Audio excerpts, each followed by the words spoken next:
Hello, I'm Chrissie. And I'm Caroline, and we're interior designers. More and more people are asking us about what we do and how we do it. Which brings us to our new design adventure, the Design Duet. Join us as we discuss the ins and outs and the ups and downs of interior design. Hello, Caroline. How are you? Good, thanks, Chrissie. How are you? Not bad. Again, I'm cold. It's a winter's morning and Very crisp. I'm feeling it. Oh, poor you. No, that's okay. That's okay. We've got a good podcast today. This is a good one for anyone who's thinking of a career change. Mm-hmm. It's how to get into interior design and our experiences after leaving school and starting interior design as a second career path. Mm-hmm. Let's get started on it. Let's just talk a bit about ourselves. So obviously myself, I was a teacher for 20 years and just always had a love of interiors. I also love fashion and I just have always loved it and experimented with it, done renovations. And then when I decided I think my teaching days are over, I just felt like I needed a change really and happened to stumble upon you. Yay. And really that's how it all came about for me. So I started working with you. Then I did courses. I did an online diploma of interior design. I've done SketchUp. I've done colour courses. I've done quite a few courses. I do believe you must always keep learning. Yes. And for the rest of your life. And I get enjoyment from that too.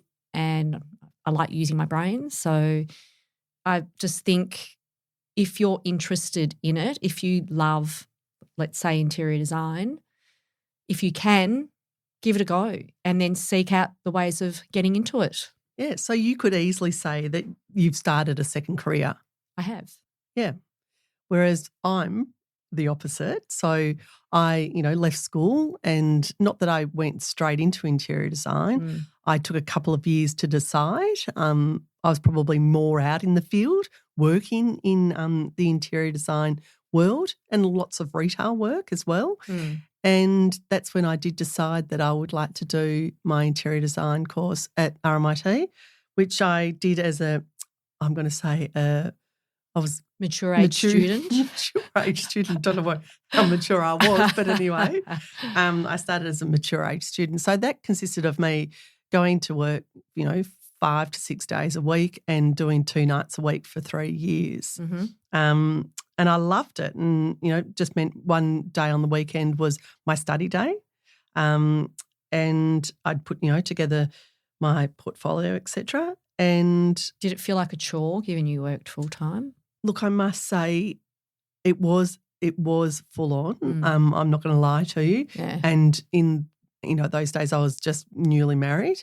So I was doing a lot in that time. But look, I had the energy then. You didn't have children to run after. Exactly. Yeah. And, you think about it, it was sort of like a, 10 to 12 weeks term. So then you had a bit of a break, a couple of weeks often. So that was fantastic. All right. Well, that's great. 2 different stories that ended up the same. Exactly. Some students may start as school leavers and have hopefully studied business communication, media and art at school. And if they have, then they know what they're doing and that's to their advantage. But most people don't know what they want to do and that was certainly me. Well, I thought I was going to be a teacher for my whole life. But I thought, that was the way I was going. You, as you said, took a bit of time to figure that out. But look, really, whoever really knows what they should be doing. Yeah, absolutely. And I think there's so many options now, especially to young ones, school leavers. Yeah, definitely. I feel, like they have so much more to think about than us. And really, looking back, when you are 16, 17, do you really know what you want to do for the rest of your life? No. Well, even if you think you do, like I did, you might change your mind at 40. Yeah. And isn't that fantastic that we can do that now? Because honestly, when we were growing up, it was sort of about, 5 things on your hand that, your mum and dad probably wanted you to do. Yeah, that's right. And certainly interior design possibly couldn't wouldn't maybe be one of those things? No, for me, more art. Yeah. Really. Yeah. If you are an ID student or wanting to be an ID student, you need to start building a portfolio, Kaz. And the sooner the better, and make it what you are interested in. You might be interested in fine art. You might be interested in photography, but you've really got to start cranking it up. And look, the fantastic thing about this, again, is at school, this is, these subjects are there for young ones, and, the opportunities and the level of the skills and what they've got access to is, amazing. Yes. Well, you're seeing that now with your daughter who's doing a portfolio.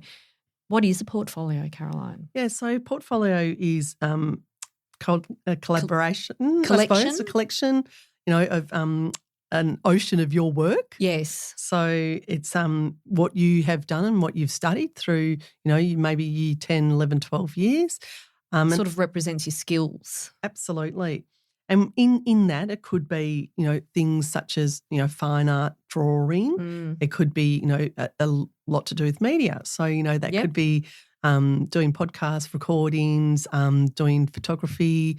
It could be, a lot to do with multimedia. But it also could, involve doing sketches and rendering, 3Ds, making models. It actually introduces you into a lot of things, but all of these things become part of your portfolio, which can be very important when you're going to actually be interviewed to get into a college, university, whatever it may be. That's right. It really shows your skills and your style, and also good for potential clients and employees. Yes. To see your style and your skill set. So true. Yeah, I couldn't agree more. It can also include visual mood boards with colour palettes, textures, and materials used in your designs. Just shows your inspiration as well. If you have them, you could include client testimonials and professional achievements. But if this is new to you, though, you're not going to have that. So there are now ways that we need to discuss how you build your portfolio if you don't have anything previously to show your skills. Because that could be something, as an older person coming into this area, you may not have anything, any skills that you think are valid and represent the ID world. Yes. So as a result, where do you start? So, this is something that, an older person might consider. And so we would say they come to the table with so many more skill sets. Experience, knowledge, that's right. Yeah. Might not have the computer skills that the young ones have. Yeah. But you can always learn. Absolutely. So we were kind of thinking that if this is all new to you, if you need to build up your portfolio, work on small projects for family and friends is a good start. Yeah. Offer to help. Yep. Work on styling jobs, renovations for friends, contacts that you've just got to, be confident and approach them. Absolutely. You could look at Pinterest and Instagram for content. Get your website going. Get your social media going. Start attaching Pinterest or inspirational images on it, just to get out there. Yeah, so you've got to start somewhere. Yeah. So, and we would say both, for your second career person or for your student coming out of young student coming out of school. So, do something that's a little bit unique. Set these things up and think about it. Something that could be a little bit more of your look, your style. So that could become your signature. Yes. Your signature style. Yeah. Another thing that we always talk about is, a consistent colour palette. Some people say it reflects that person, not necessarily, because you could change your colour palette around to suit what particular job or what that style you're working on at that time. But definitely looking at materials and design elements for each, project if you were doing a project, and to include a signature element as, that to give you that unique and different look. It just sort of sets you apart and maybe sort of creates your own little niche perhaps. Yeah, I agree. And it's, using things like patterns, textures, layouts, and if you are able to create your particular style, some people might look for that particular style in you, and that's what they'd like to work with. Yes, that's right. And, you hope that your signature style is then going to get referrals. Like you start working for someone and then they love your signature style, so they refer you on and then you kind of get a bit of a name for yourself. That's so true, Chrissie. Because I've told you this story before with Stuart Rattle. He was a fantastic, amazing and talented interior designer here in Melbourne, and unfortunately he was murdered at a young age. It was terrible for the whole of the interior design community. Let alone his family. And beyond, exactly. But I had a moment where I was able to meet him before I started my interior design course at RMIT, and he said to me, what are you interested in? What's your passion and what's your love? And that's often what you and I talk about with some of our students that we often have, or even an older person who's coming to us to ask us for advice. Yeah. And we do say, that very important thing of if you can and if possible, set yourself aside. Yes. And just think of something that you are passionate about and that you love and enjoy. And he asked me that question. And my question to him at that time was, look, I really love colour. And he could see that I was wearing colour that day. And he said, so she always does. What would you say would be your favourite colour? And at that point in time, I said raspberry. And he said, fantastic. He said, it's so popular. It's, on trend at the moment. It doesn't necessarily go out of fashion. It comes and goes. Like everything. Like everything. And he said to me, well, that's something that you love and enjoy and you're passionate about. So why don't you start that as being something unique and different? So as a result of that, I got asked to do a couple of different showcases of homes and rooms for particular charities or schools and things like that. So I actually showcased that colour, and it was my number one colour. And that's how I got myself into a few magazines. Yes. I got myself into a few local, newspapers, and into The Age and Herald Sun, etc.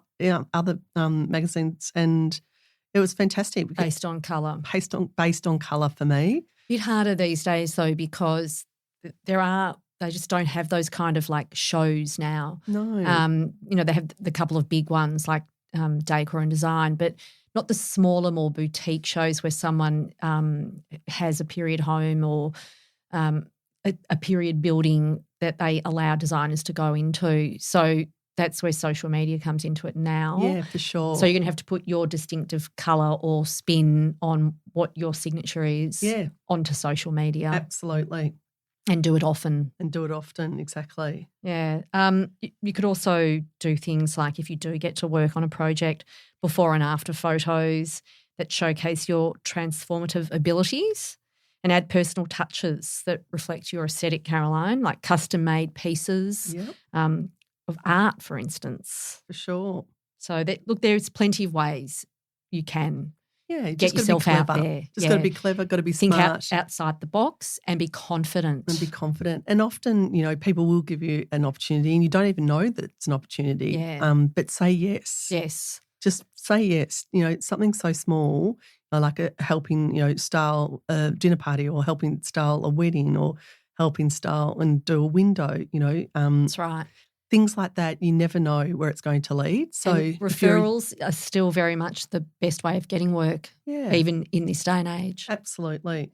So be a yes person. Be a yes person, not a no. Exactly. Depending on the stage of life you're in, look, this can be a challenge, doing work for free, because, you might not have the funds just to keep that roof over your head while you're not earning money.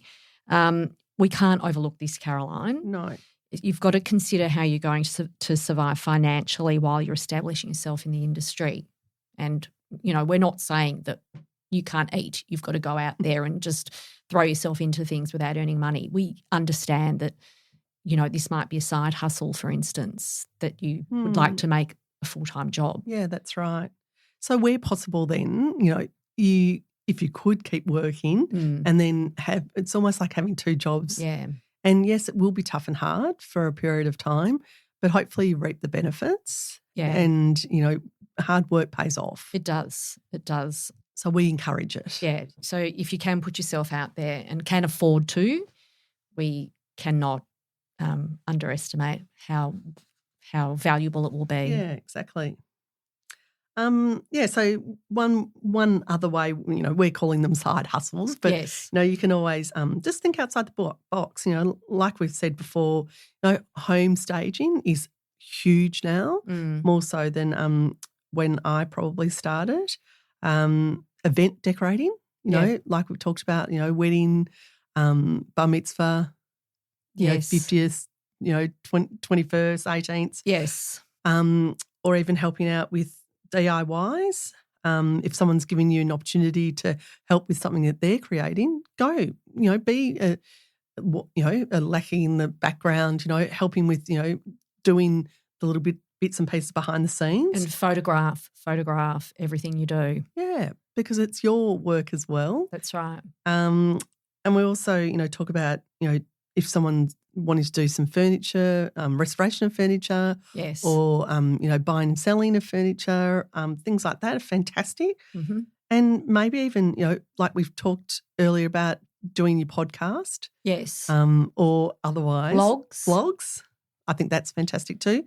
And just keeping up to speed for your Instagram and for your Pinterest yeah, boards. that's right. So if you do need to gain knowledge in this industry, how to go about it, Caroline? For example, in Victoria we have, would you call them a university? Yep. Collarts. They run private courses. There's Billy Blue, RMIT, Swinburne, Holmes Glen. So many fabulous courses that you can do. Some are free, some you'll have to pay for. Mm-hmm. Listen to industry podcasts like ours. There are design coaches. Yeah. That's more for the business side, which we'll get into. Stay tech savvy. You do need to be familiar with design software like SketchUp, AutoCAD, Adobe, Creative Sweep. Do short courses. It'll all help. Yeah, absolutely. AutoCAD, SketchUp, Revit, all those things are just going to help you and develop your technical skills. And if you do have the money, you can outsource that kind of stuff. Yeah. So we're not saying you should. We're just saying that's right. If you're really not coping, really struggling with that kind of stuff, you can outsource it. Yeah, and also, hopefully you get to the stage where you are time poor and you do need to actually get somebody else to do that work, which can easily take you double the amount of time. Oh, definitely, especially when you're first starting. Yeah, for sure. It's very time consuming. Caroline, we talk about this a lot, you and I. Be aware that many interior design courses do not teach you how to run a small business, which is effectively what you're going to be doing. And this is crucial to know if you're going to, this is going to be your livelihood. So you really need to consider enrolling in business management courses, either online or at a local college that covers accounting, marketing, and software programs that help you learn to use business management software specific to interior design. This will help you with project management, billing, and communication. Yeah. This is the boring stuff. It is boring, but it's so important. And it's half of your job. Yeah, absolutely. Half is out there sourcing and, client meetings and site meetings and so on, and the other half is doing all of the boring stuff. Yeah, which is all about leading back to accountancy. That's right. And, yes, you can have a bookkeeper or you can have an accountant to do all this, but it certainly is something that we all need to learn. And it is taught, I must say, a lot more than it was when I certainly went to uni. Yeah. There is a business part of the majority of courses that you can go to today, which is absolutely fantastic. Not a lot of the online, though, I think. Is that right? Yeah. Okay. Or maybe that's changed in the last 5 years. But Well, there you go. No. So any experience that you can get, for me it was being in a retail store. Yes. I was able to, when I was working in retail, I was often buying as well as doing the sales and also doing a lot of styling and, setting up stores and, visually. So I was actually hands-on. So we were doing the banking every day. We were, doing the accountancy But part even of that's it. different now Yeah, because I no one know. pays cash. That's right. So it's all changed. So you press one button at the end and just balance up the It books. balances, exactly. Well, we didn't have any of that. So No. And again, like the business side, how many designers say, well, what do you charge? yes. People just don't seem to talk about that in this industry. No. Perhaps it's beginning to Yeah, I change a think little so. bit, but it's an unknown. It is. And if you're just starting out in this, Yeah, how are you going to know what yeah. to charge? So you need to look into it. It's very, very important. So, and every day running a business is, crucial to how you will look That's at the right. end of the year. There's lots of design coaches out there now. Some are obviously more skilled than others. Yeah. But they offer templates too for software, so to help you run your business. So that's another thing to consider. Yeah, absolutely. And I think that going forward, you'll soon find out where your niche is. Yeah. And again, we talk about this often, Chrissie and I, with young ones and older people coming in as their second career. We say to them, is there a particular area that you're interested in? Could be like residential. Or Exactly. prefer commercial jobs. That's right. They prefer working on hard finishes, or they prefer working with fabrics or colour. So that's something you can always ask somebody and Yes. then help them gain where their passion is. Yeah. So if you can find a mentor, that's to your advantage. Absolutely. But you'll eventually narrow down your field and you'll do things you love and enjoy, and that will keep you self-motivated. Yes. And help you, keep putting yourself out there. Yeah. And, gain experience where you can, as we've talked about, take an internship if you can to gain experience. This will help you narrow down your field as well. That's right. If you're doing it for a short period of time, I'm sure that once you're in there and you're doing that work experience at a fabric house, for example, you certainly will know by the end of the week whether you want to work in fabrics or you don't want to work in fabrics. Volunteer, do work experience, network, attend industry events, follow other designers and industry pros. It'll all help. Absolutely.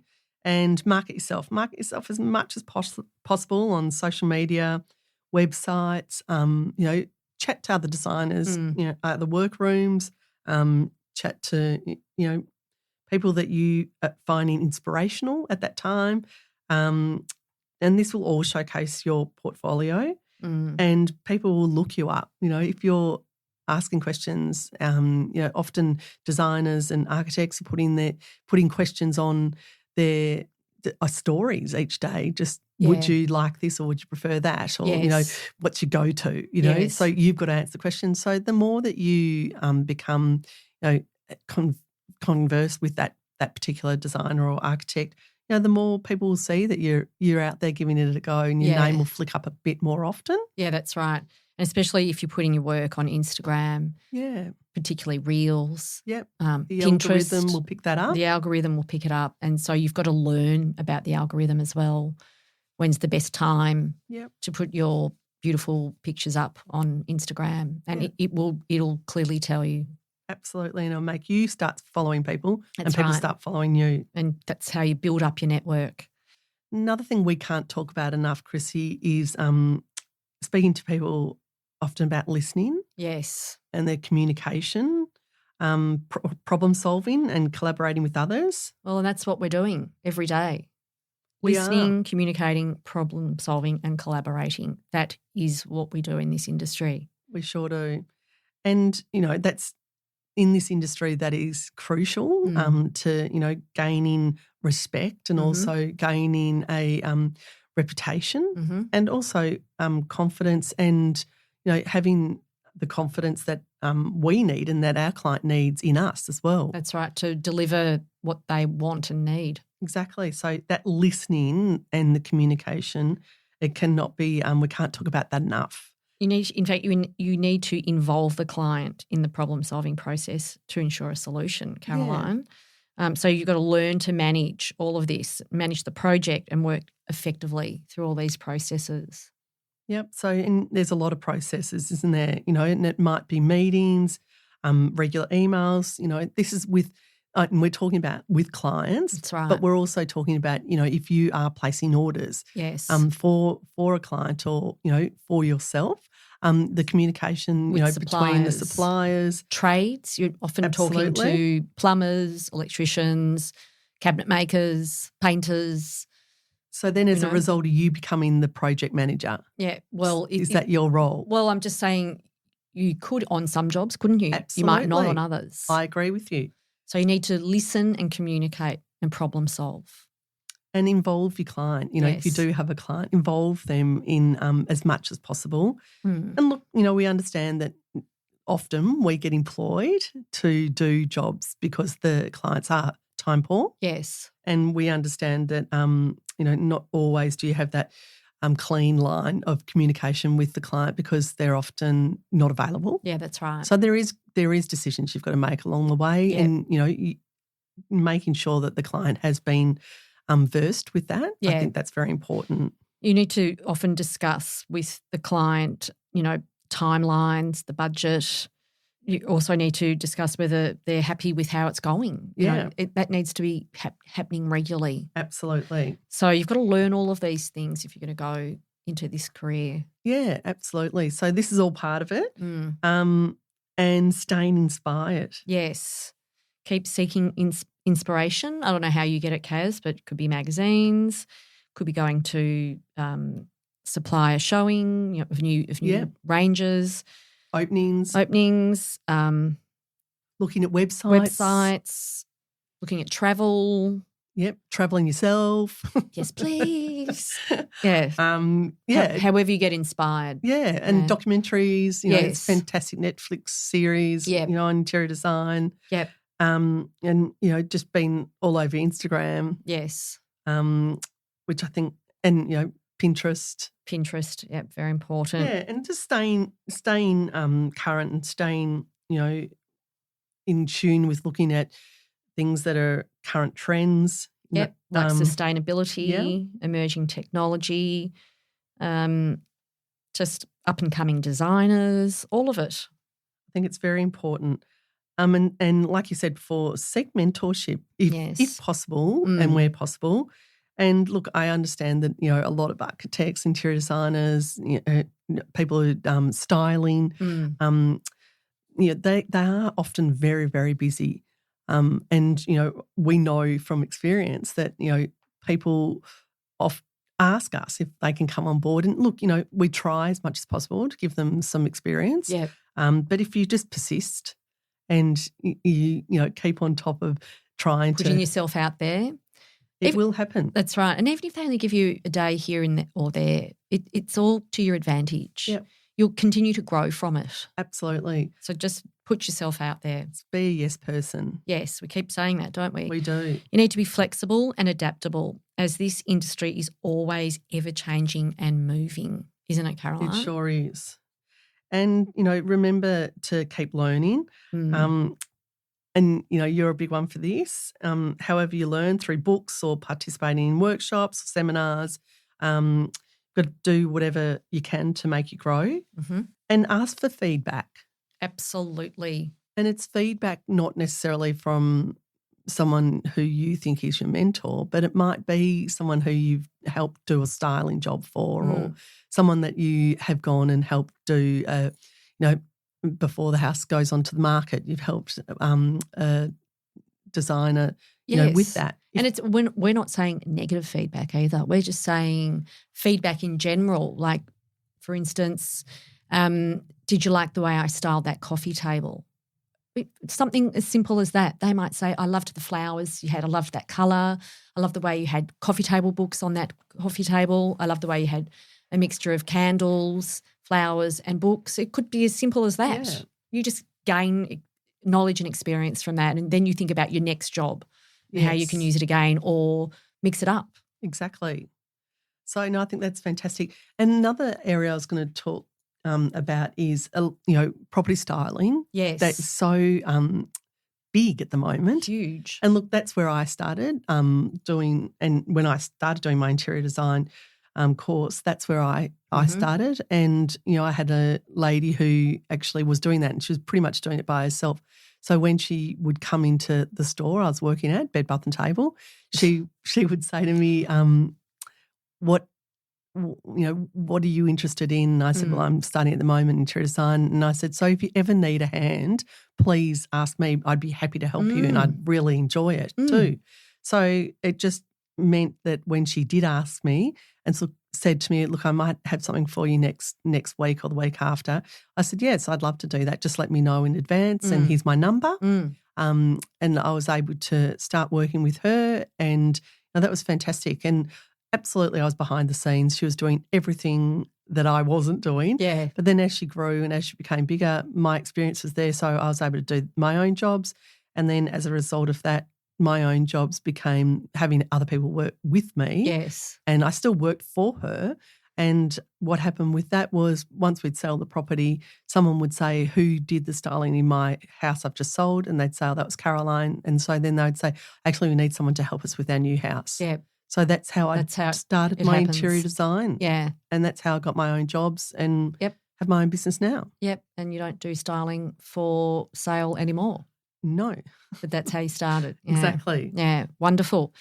Okay, to end today's topic, here are some common myths about making a career change. It's too late to change careers. Well, I don't believe in this. I think it's nonsense. It's never too late. For instance, Martha Stewart didn't become a household name until she was in her 40s, Chrissie. Really? Yeah. Okay. Another one, you need to start over completely. You definitely do not need to start over completely. You may use your skill set that you already have in this new career that you're about to embark on, making the transition smoother. Like you might already have fabulous problem-solving skills. Yes. Great. That will only benefit you in interior design. I agree. You'll have to take a pay cut. Well, I mean, it depends. As we talked about before, if you feel like you can continue on with what you're doing, do, by all means. And look, I just can't believe how the workplace environment has changed, over the last 5-10 years, probably 5 years more I so. reckon 5. You can be so much more flexible now. Yes. If you want to take on a job and, do your 4 days, you can do it on your 4 days of what days you want it to be. Yes. And then if you had something else in the background bubbling away, we could do that as well. Yeah. So maybe you might need to start at a low rate in your charging of interior design, but you certainly don't necessarily have to take a pay cut. Well, you've got to start somewhere.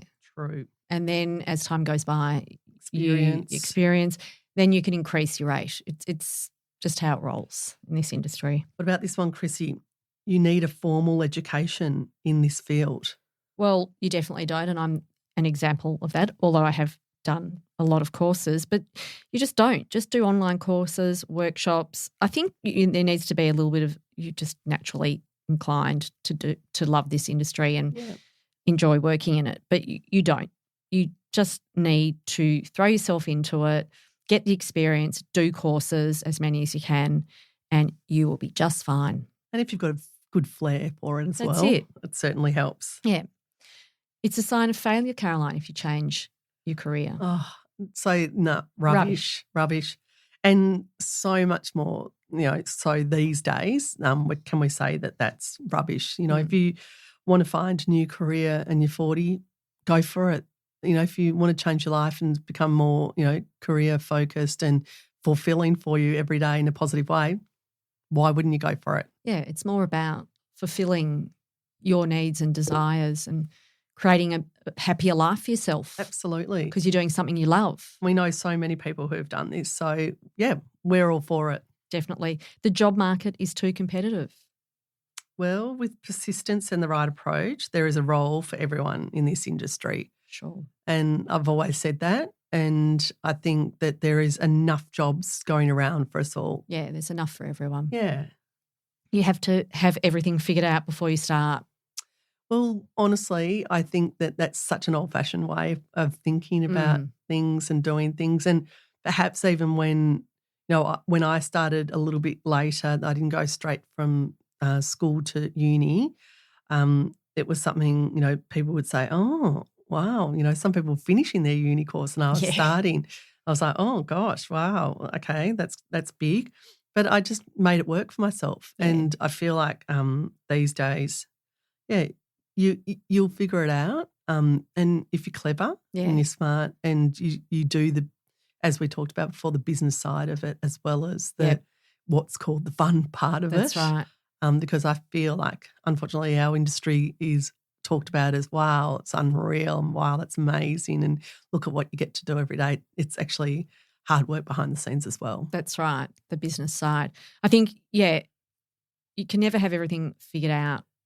It's more you need to be adaptable and flexible. Absolutely. And not scared of change. Not scared of change. Yeah, embrace it. Embrace it. Yeah. And on that note, we thank you for listening today. We hope this helped you for anyone who's thinking of a career change into interior design. And you know how to find us if you'd like to talk to us about any of today's topic. And we'll see you next time. See you next time. Thanks, Chrissie. Thanks, Kaz. Bye. Bye.